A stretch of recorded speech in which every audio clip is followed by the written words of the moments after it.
नमस्कार मंडळी, वारीकर किचनमध्ये आपलं खूप खूप स्वागत आहे। आज आपल्याला बनवायचे नवीन रेसिपी। त्यासाठी काय काय साहित्य लागतं आणि कशी बनवायची ते तुम्हाला मी सांगते। ही रेसिपी लहान मुलांना नक्की आवडेल, तुम्ही टिफिनमध्येही देऊ शकता।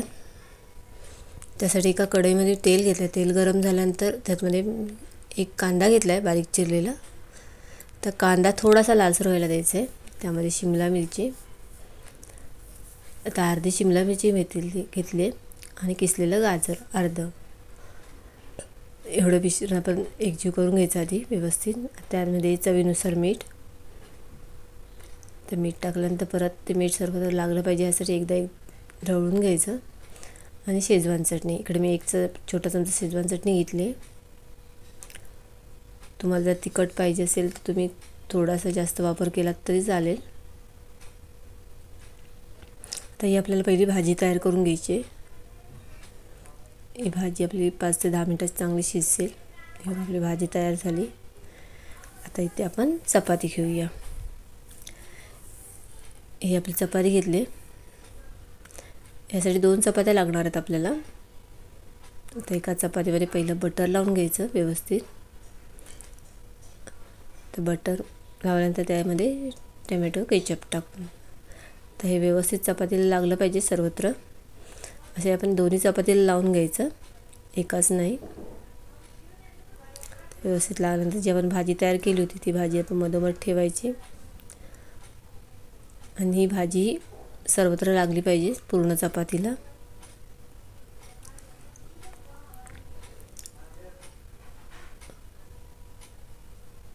लहान मुलं जर अशी चपाती खात नसेल किंवा भाजी अशीच खात नसेल तर ही रेसिपी नक्की ट्राय करा।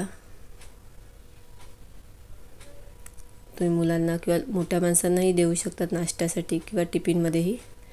ही भाजी व्यवस्थित लागली तर एक आता यावर आपण दुसरे चीज ठेवायचं। मी एकच चीज ठेवलं आहे। तर यावर दुसरी चपाती, हे तुपात त्याही चपातीला मी टोमॅटो केचपने लावून घेतलं होतं। ते व्यवस्थित चारी बाजून लागलं काय बघायची चपाती, तर मधोमध थोडीशी दाबायची। आता तवा गरम झाला, तव्यावर चपाती टाकली आहे। हे चपाती आपली भाजली असल्यामुळे थोडीशी शेकवायची दोन्ही बाजूने, हे अशा प्रकारे।